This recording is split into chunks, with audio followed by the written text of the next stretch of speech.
Hey guys, this is Emily and welcome to Posy Lane. Today we're going to be making a really fun and easy 4th of July arrangement. We're going to be adding some really pretty flowers to a mason jar that we'll decorate with a fun red, white, and blue theme. So come along and join me.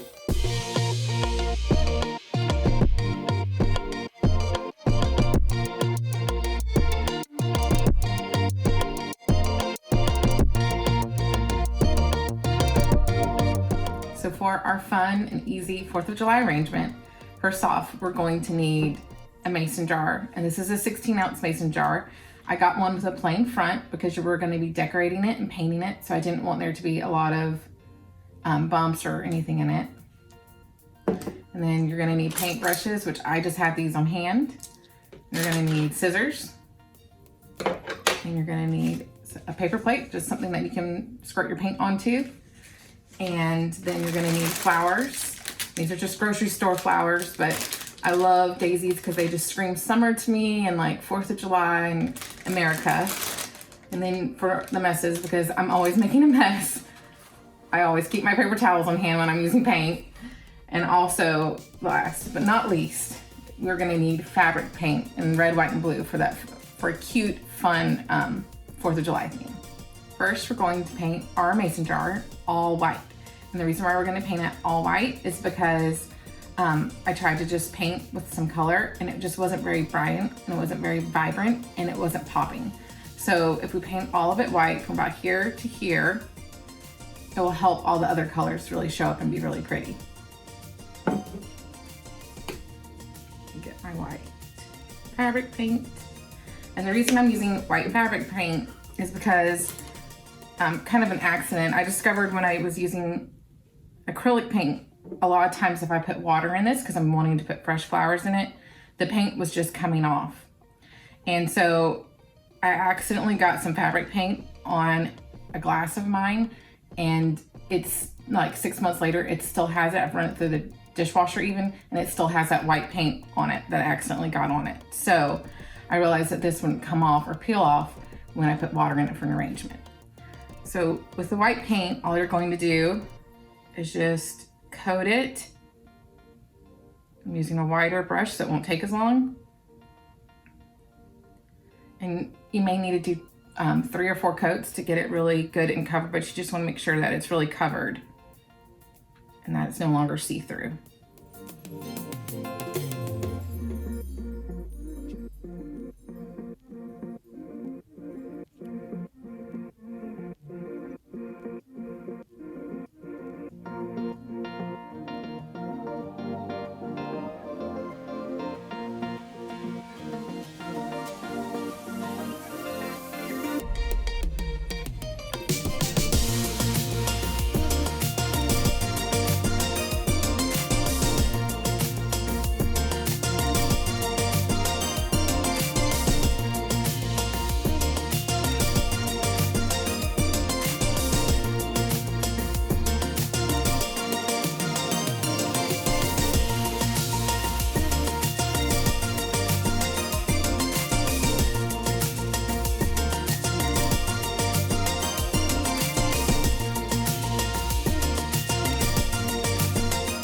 So once you've gotten it where it's no longer see-through, you've gotten enough coats. And I'm not taking that break between the coats. I'm just going over each one, but I just want to make sure that it's no longer see-through. Then we're going to let it dry. I let mine dry overnight so that I make sure that it's really good and dry, but it may still feel a little tacky. Now for the fun part, we're going to get to decorate our mason jar. I already painted one last night and let it dry so that we could go ahead and start decorating it. And if you can see, it's all the way dry, but it feels a little bit tacky, and that's okay. It's not gonna come off. For decoration, nothing to me screams 4th of July like red, white, and blue and fireworks. So I'm gonna make some fun fireworks with just simple strokes that I think anyone could do with some red, and then I'm gonna do some cute little polka dots with blue. So let's get the red and blue out.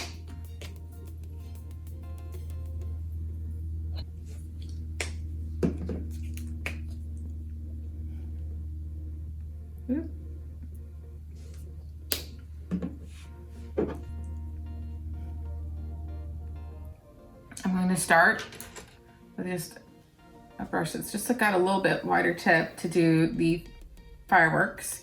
I'm gonna do them in red. For the fireworks, you just do like a dot in the middle, and then arched lines coming out, and I always do them in like an uneven number of 5, because for some reason uneven numbers when you're doing things just kind of look better and look more like aesthetically pleasing. So if you can see, I'm just painting kind of an arched line all around the dot.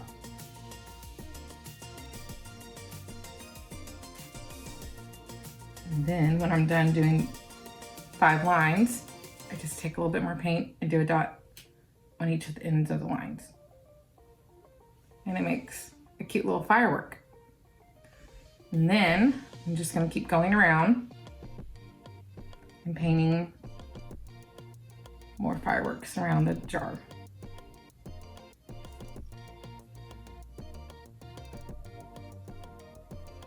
So do just an arched line all the way around. It just looks like a fun burst. Let's get a little bit more paint on here.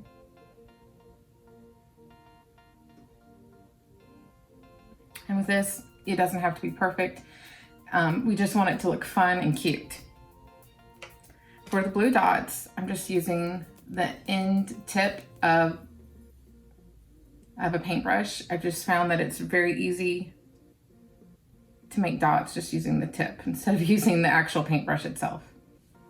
And I'm just gonna place them around. You just wanna make sure you have enough paint and you just place them around wherever you want to on the jar.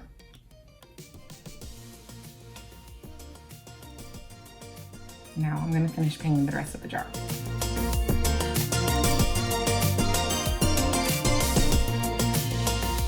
Now for the super duper fun part of our craft, we get to make a flower arrangement. I've always been obsessed with flowers since I was a little girl. I always would just want flowers everywhere, go stare at flowers, whatever. So I'm really excited about making an arrangement. If you can see, I've already painted another jar and let it dry. For it, I put decorations, like the fireworks, all around. And then once it was dry, I put a red band around the top. Just very simple. Looks really cute though.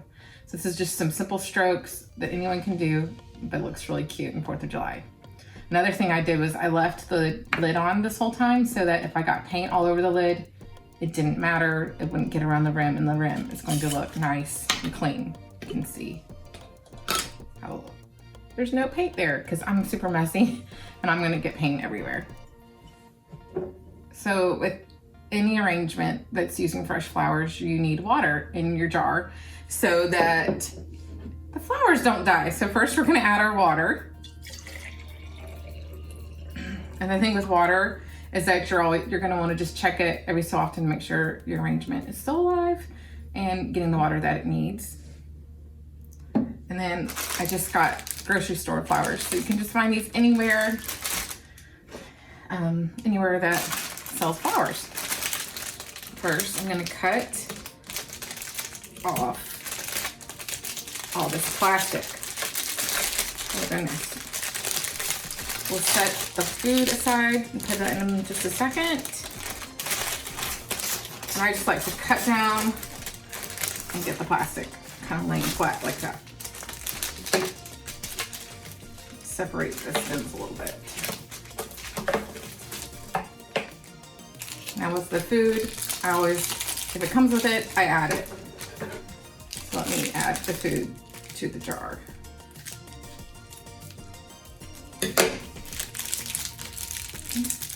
That's good enough. Let me set that aside. I'm just gonna use one of my flowers that I have anything to stir with. I'm just gonna use this stem to stir up to make sure it's mixed in well. These flowers, if I just cut just barely any, it's gonna be too tall for the base. So what I wanna do is make sure I'm cutting, if I do that, about to here. So I'm gonna just cut and at a diagonal. I'm I'm gonna cut the flowers and see if I like that. The thing with flowers is you can always cut more off, but you can't make the stem longer once you've cut it. So you always wanna make sure that you're not cutting too much off. And one thing I really like about using daisies or something is if you're not very good at doing arrangements or you don't know a lot about it, if you don't have a lot of experience, it's really easy to make an arrangement just using one flower. If you just use one kind of flower, it usually looks super cute, even if you don't really feel confident with your skills. So I'm gonna have this one kind of be the center and the other ones around it. Be a little bit shorter. Now, some of these have heads that are broken, or flowers or leaves that don't look good. You just rip it off. You can cut it off. Cut some more.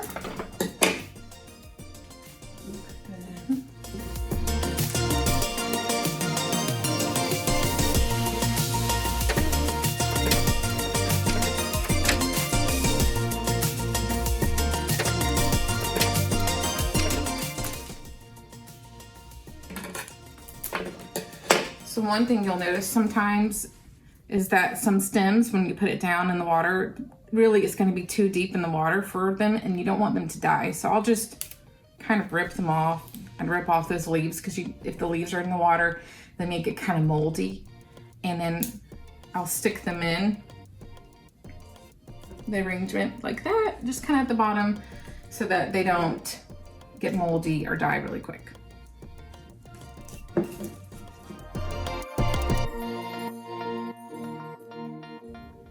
One of the great things about doing a flower arrangement is you can always kind of fiddle with it and move them around and adjust it once more. And if you want this a little bit taller, you can use the other ones kind of as leverage to help it get more height.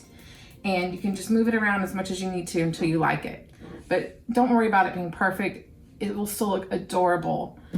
I know, because look how cute this is. I love it. And I love how cute all the daisies are. It's so summery. Thank you guys for coming and joining me today as I made this really cute arrangement, and I can't wait to set this out at my 4th of July barbecue.